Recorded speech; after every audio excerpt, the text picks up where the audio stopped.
All right. You don't have to talk loud either. I think it's good. Okay. So, Get closer. I guess start off with your name and what year you were born. And Oh, where my you were name born. is John Pellegrino. I'm a former military person. I'm a project manager. And what else do you need to know? When and where you were born, I guess. June 24, 1945. In? Where? Where? Yeah. Near Salerno, Italy. Salerno? Salerno. All right. When did you immigrate to the United States? 1958. March 1958. How far did you get into your education? MBA, marketing.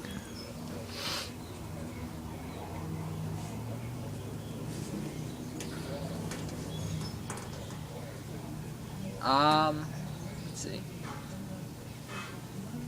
Do you know where you were when Neil Armstrong landed on the moon? When the what? I'm sorry? Do you know where you were when Neil Armstrong landed on the moon? Newark. That's the only thing I can remember. Just in Newark? Yeah, Alright. Newark, New Jersey. That's where I lived.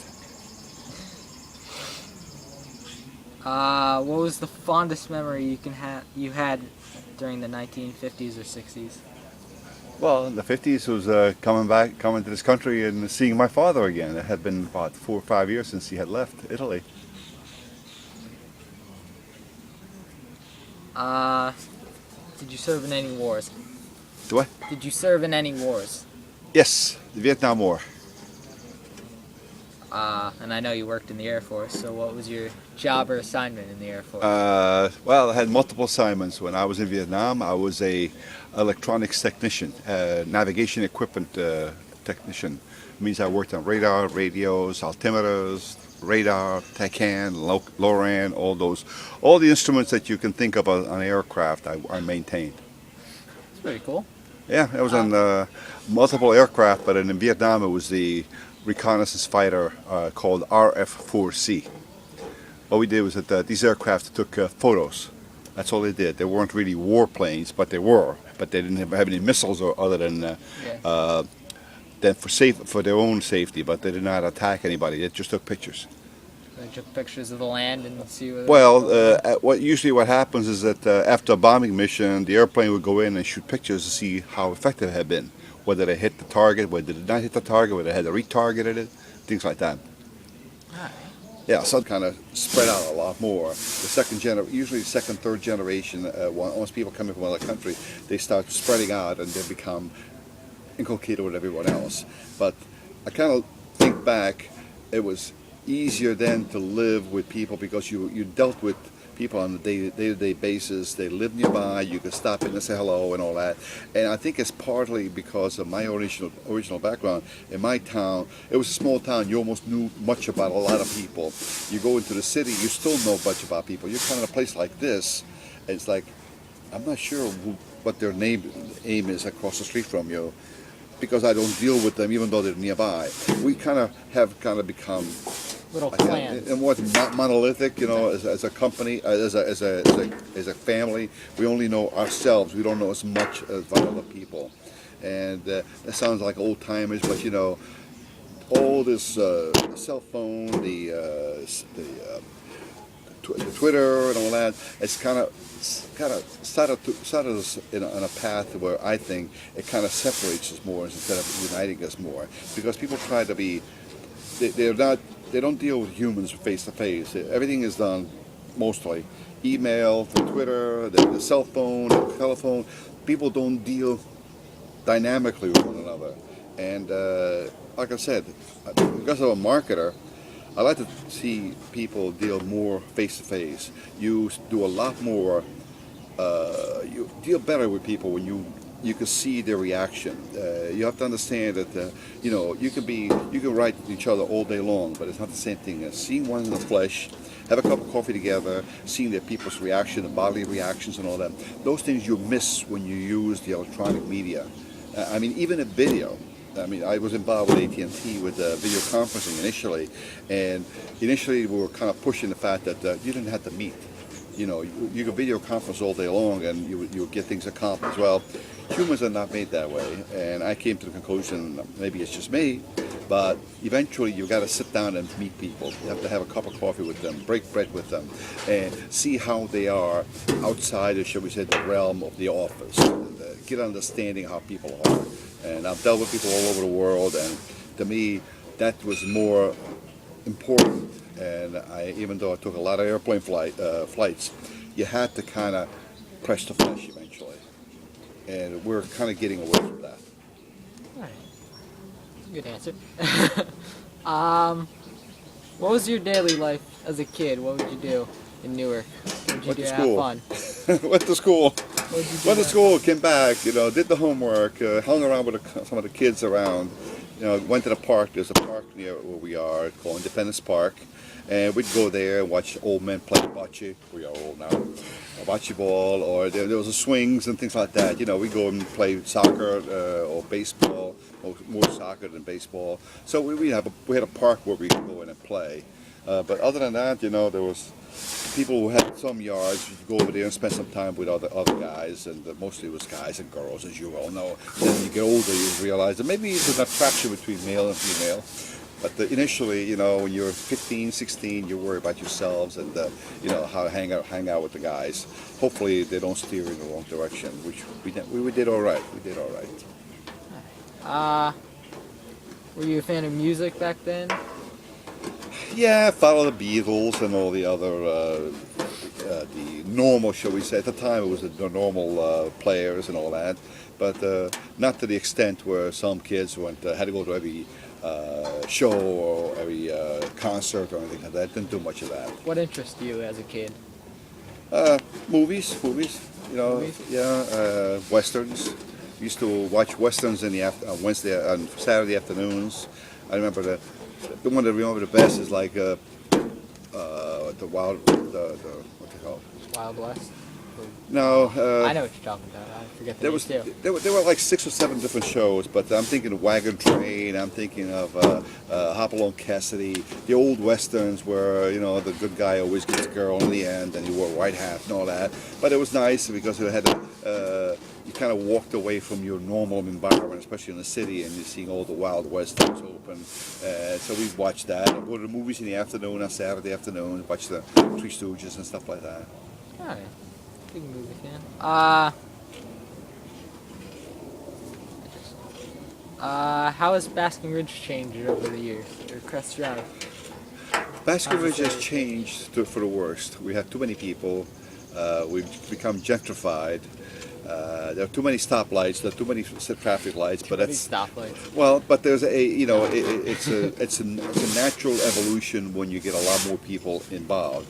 But when we first moved in here, 38 years ago, there were like maybe 2 or 3 lights. Now it's like, my God, it feels like you're in a city because there's so many people. Every little nook and cranny has been taken over, and I would rather have gone back to where it was. But you can't go home again. So, to me, it was more of a smaller. It was an easier community then because you kind of knew a lot of people. Now there's so many of them, you can't know them all. So you go to church and you see some people, and some of them you recognize. But a lot of them, there's so many of them, you can't really. So you lose that feeling of cohesiveness or small town time mindset. How many people were here when you got here? Because now there's around 35,000. The number 19 comes up in my mind, 19,000, and that may have been high at the time. Don't know what the real numbers are, but people. Every square foot of land is taken up now, right? I guess, but I'm thinking of all. Just across the ways on King George, all those apartments that weren't there. So that kind of took that out. There was an airport near Sterling Stables. There was an airport there, and they closed it off, and they put all kinds of houses there. So. A lot of houses have been put in here because of the town's attractive, schools are attractive, they're very good schools, so that kind of pulls in more and more people, as you can imagine. Do you know any friends that served in Vietnam of yours? What happened to them? Yeah, I know some guys who I didn't spend time with me, but I know people who were in Vietnam as well. And how'd they fare out? How was the war of Vietnam to you? Well, and your friends? You gotta understand that the war was different for different organizations. In the Air Force, it was more of a job. It wasn't like slugging mud. It wasn't like being out in the boondocks like the Army and the Marines.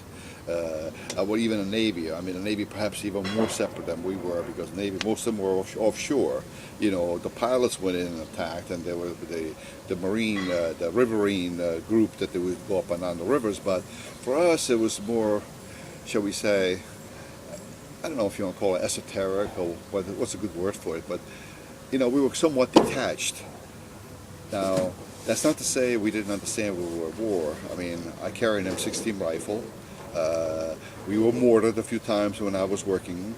Our barracks, we were downtown. We had guards around the perimeter, and I actually served some evenings during nights as the prime, shall we say, guard. M16, 38 caliber, sitting there and hoping nobody would blow the gates to come in, and I mean I would be the first one in line of fire. So we would go downtown, and you know we'd see sometimes we'd be having dinner over in Saigon, and you hear rumble. There were 52s dropping bombs, and in the dusk you'd see sometimes across on the other side of the Mekong, as dusk would appear, you'll see this helicopter, and all of a sudden we'll see firing down because of the tracer fire and answering fire back. So here you are, air-conditioned comfort, having a nice scotch and all that, and you're seeing people getting shot at and shooting back. So it was You were kind of never strange. part of the fighting, but you saw the fighting around you all the time. Well, no, I mean we were mortared, but you know we weren't. I was never You were fired never fired. upon. I was never fired upon. Is there anything else you'd like to say about Vietnam? Yeah, it was a crazy situation, and it's like humans don't realize what the hell they're getting into when they step into something like this. I understand the domino theory. What was thought of at the time was that you know if you allowed Vietnam to fall, that the next one, and somehow we'd be surrounded by the communist regimes. Hindsight is great, you know. You can always go back and say, "Nah, it wasn't a good idea." I don't think it was a good idea. I think we wasted a lot of money, a lot of humans, and all that. And what I said at the time, what I said now, was that the Vietnamese were looking for our bucks, and that the Russians would pull in the following day and say, "You know what? We'll give you more than the Americans," and they would probably kick us out and do that. So, as a country, they are opportunistic, so that it wasn't as if they had that burning desire to be a democratic society, and we were there to help them out. It was like sometimes you kind of think about it and you say, you know, this must be some kind of a crazy play that people are putting on, and there really isn't cohesiveness. And I see the same kind of situation as we saw in Iraq and as well as in Afghanistan, where we go in there, we're the good guys with the white hats, but these folks don't realize it, that they don't recognize it. They're looking at the opportunities of how they can make money off this. And while we wring our hands because some kids who didn't realize what they were doing burned the Koran, and those folks there just take that opportunity to see how they can screw us, pardon my language. Hopefully the battery's still on. Well, we're going to read through it like this. I'll tell you something else.